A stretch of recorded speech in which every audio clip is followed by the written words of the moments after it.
ആ സമയത്ത് ബാബ എന്നോട് വിളിച്ചെന്ന് പറഞ്ഞല്ലോ. അപ്പോൾ ബാബ വിളിച്ചിട്ട് എന്നോട് പറഞ്ഞു, സാർ എന്താ ചെയ്യുക, അപ്പോൾ ഇവിടെ ഇൻഫൻട്രിയിലത്തെ ഓഫീസേഴ്സ് ആരില്ല, ഇൻഫൻട്രിയിലത്തെ ഓഫീസർ ഇല്ല എന്നുണ്ടെന്നുണ്ടെങ്കിൽ അറ്റാക്ക് പ്രോഗ്രസ് ചെയ്യാൻ പറ്റില്ല. അപ്പോൾ നമ്മുടെ തന്നെ അന്ന് ക്യാപ്റ്റൻ SP ഗില്ലി അത് കാണുന്നു ഫോട്ടോയിൽ ഏറ്റവും താഴെ റൈറ്റ് സൈഡിൽ കൊച്ചു പയ്യനാ, അവനൊന്ന് 24 വയസ്സുള്ളൂ. ഞാൻ ഉടനെ തന്നെ ബാബുവോട് പറഞ്ഞു, ഗില്ലി അല്ല ഞാൻ അപ്പോയിൻറ്റ് ചെയ്യണം ടു ലീഡ് ദ അറ്റാക്ക്. അവൻ പറഞ്ഞു, സാർ ആരായാലും സാറില്ല. അങ്ങനെ എന്നോട് പറഞ്ഞു. ഞാൻ ചോദിച്ചു, ഗില്ലി നിനക്ക് പറ്റുമോ? പറഞ്ഞു, yes sir, I will do it. പിന്നീട് ഗില്ലിയാണ് അടുത്ത 3 ബങ്കർ കൂടിയുള്ളൂ അവിടുന്ന് പിന്നെ ലീഡ് ചെയ്യുന്നത്.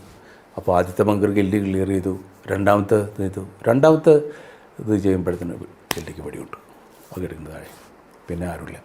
അപ്പോഴേ പിന്നെ ഈ ട്രൂപ്സ് ഉണ്ടല്ലോ, ജാട്ടുകൾ, ഭ്രാന്തായവർക്ക്, അവർ അവിടെ നിന്ന് പോയിട്ട് കണ്ടവരെ മുഴുവൻ സകലണ്ടത്തിന് ഫിനിഷ് ചെയ്തു. ആരുമില്ല, കംപ്ലീറ്റ് ക്ലിയർ. അപ്പോഴത്തിന് അവരത് counter attack, first counter attack. ഈ പിമ്പിൾ ടു ഫീച്ചറിൻ്റെ മേത്ത കാര്യമാണ് പറയുന്നത്. അവരവിടുന്ന് കൗണ്ടർ അറ്റാക്ക് ചെയ്തു. കൗണ്ടർ അറ്റാക്ക് വരുമ്പോൾ ഇപ്പോൾ ഇനിയിപ്പോൾ ഇവിടെ ആരുമില്ല. അപ്പോഴത്തിന് വേറെ ഒരു റിസർവ് കമ്പനി ഉണ്ടായിരുന്നു. അപ്പോൾ റിസർവ് കമ്പനിയിലത്തെ ആ ഓഫീസർ, അപ്പോൾ അവൻ അവിടെ ചാർജ് എടുത്തു. കൗണ്ടർ അറ്റാക്ക് വരണം, കൗണ്ടർ അറ്റാക്ക് ഒന്ന് തീർച്ചയായിട്ടും അവരിത് പിടിച്ചെടുക്കും. അപ്പോൾ ആ സമയത്ത് ഇനിയിപ്പോൾ എന്താ ചെയ്യുക? അപ്പോൾ നമ്മുടെ അഡ്ജുറ്റൻ്റ് ഉണ്ടല്ലോ, എൻ്റെ അഡ്ജുറ്റൻ്റ് സുനിൽ ഉപാധ്യായ, ഈ സുനിൽ ഉപാധ്യായ നേരിട്ടിട്ട് ഇൻഫൻട്രി നെറ്റിലേക്ക് പോയിട്ട് ഫ്രീക്വൻസി ചേഞ്ച് ചെയ്ത് നെറ്റിലേക്ക് പോയിട്ട് സിയോനോട് പറഞ്ഞു, സാർ എല്ലാ ഓർഡേഴ്സും സിഒക്കും എനിക്കും പാസ് ചെയ്യുന്നു. അപ്പോൾ പിന്നെ അവിടെയുള്ള ഇൻഫൻട്രിക്കാർ, കാരണം നേരിട്ട് പാസ് ചെയ്യാനായിട്ട് OP ഓഫീസറില്ലല്ലോ, അവരെനിക്ക് പാസ് ചെയ്തു, ഞാൻ ഗണ്ണിലേക്ക് ഇത് ചെയ്തു. പിന്നെ വേറൊരു പാർട്ടി നേരിട്ട് സുനിലിന് ഓർഡർ കൊടുത്തു. പിന്നെ നമ്മൾ ഇവരുടെ ഓർഡർ ഫയർ കറക്റ്റ് ചെയ്യുന്ന ഇൻഫൻട്രിക്കാരാണ്. ഇതൊക്കെ ഒന്നും നടക്കാത്ത സംഭവങ്ങളാണ്. അങ്ങനെ ഇവിടുന്ന് നമ്മൾ ഫയർ ചെയ്തു. ആദ്യത്തെ അറ്റാക്ക് നമ്മളും ഇൻഫൻട്രിക്കാരും കൂടെ 2 കൂട്ടരും കൂടെ, പ്രൈമറിലി ആർട്ടിലറി, അതിനെ ബീറ്റ് ചെയ്തു.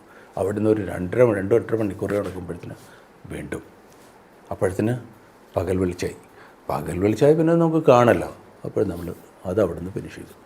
ഇനി അപ്പോൾ ഇത് കഴിഞ്ഞുകൊണ്ട് തന്നെ ഞാൻ അവിടുന്ന് ഷിഫ്റ്റ് ചെയ്തു. കാരണം ഇപ്പോൾ 0.4875 ഈ പിമ്പിൾ കോംപ്ലക്സ് നമ്മൾ പിടിച്ചെടുത്തപ്പോൾ പിന്നെ അടുത്ത 13 ജാക്ക് റൈഫിളിൻ്റെ ആ അറ്റാക്ക് ഉണ്ടല്ലോ, അതിനെ കൺട്രോൾ ചെയ്യണമല്ലോ. അപ്പോൾ അവർ ഓൾറെഡി അറ്റാക്ക് മൂവ് ചെയ്ത് കഴിഞ്ഞിട്ടുണ്ട്.